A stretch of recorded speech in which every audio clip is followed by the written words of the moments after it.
name is Cynthia Krenzel-Doggett. I'm Assistant Professor of Music at Central College in Pella, Iowa. And I'd like to take a moment to talk to you about some fundamentals of clarinet playing that will help you create a better section in your band, will help with intonation and tone throughout the whole section.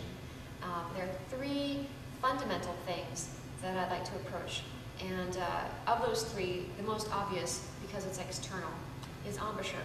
So we'll be starting with embouchure, and I'll give you some basic ideas, what to look for, and also how to teach embouchure to your students. The most important concept to remember with the clarinet, of course, is that the sound is created by the vibration of a reed.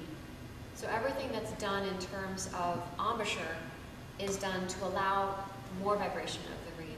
In fact, I found that the problems with embouchure boil down to the embouchure getting in the way. That's what we don't want. We really want, and in some ways, a neutral embouchure. But it takes a lot of muscles and practice to create that kind of neutral embouchure. Any extra pressure that's placed on the reed will affect the sound, generally in negative ways. One of the first things that I show to my students is the effect that pressure on the reed will have. And I do that by holding the mouthpiece up to a light source so that you can see where the reed and the mouthpiece come together. Do that, and you'll see that it comes together right about here, and ask your student to place their finger where that point is. That is where you want the bottom lip pressure to be.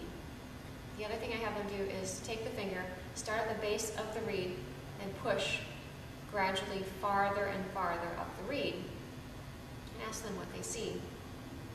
And what they'll see, if you do this yourself, you'll see that the farther you get toward the tip, the more effect the finger pressure has on the reed. And if you're very close to the tip, you can close off the reed against the mouthpiece.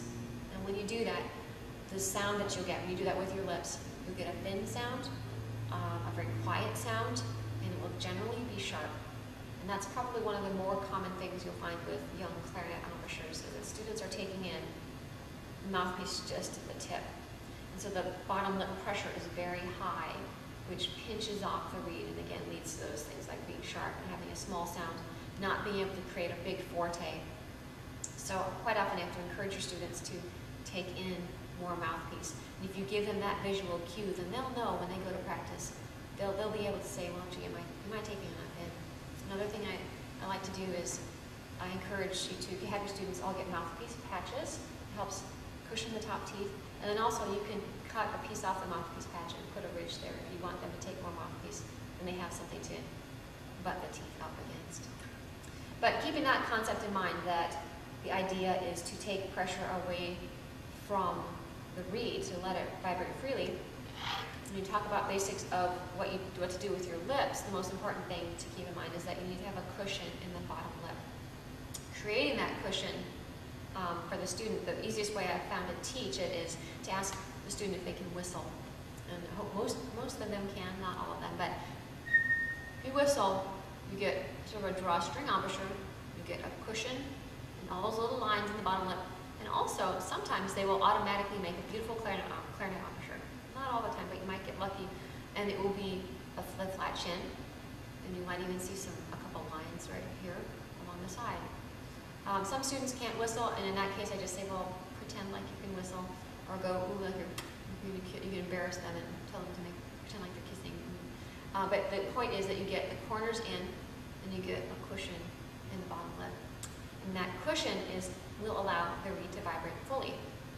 And I will always have them use their fingers at first when working on embouchure, because putting the mouthpiece in it complicates things when they're first learning.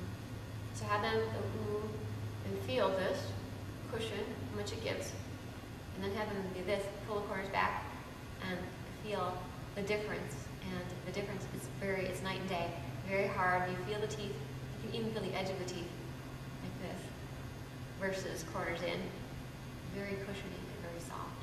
So that's what we want, because that softness allows the reed to vibrate. So think corners in, ooh, like whistling, and then with the bottom of the chin, I usually tell students to think about pulling the chin down and out, or down, point it to the ground, or pull it down and out. That's a more difficult concept for them to grasp. Sometimes at that point they will pull the actual jaw down, and you don't want them to do that. So if you find your student, when you say flatten out your chin or pull your chin down, if you find them opening the jaw, say, okay, no, wait, stop, and put your teeth together and try it again. Ooh. And then pull the chin down.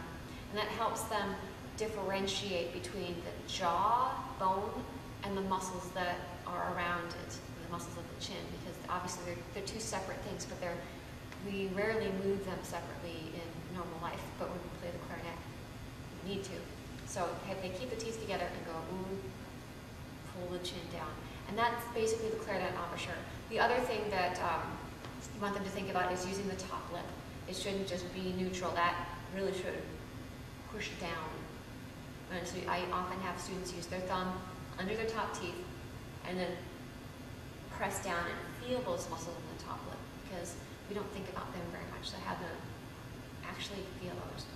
Once you get to the point where a student can, make their embouchure with the characteristics of the flat chin, sometimes you get a line here, little lines in the lip, cushioning the lip. Then you can start to put the mouthpiece in the mouth. But I honestly stick with the whole using the fingers and things for until they start to be uncomfortable with it.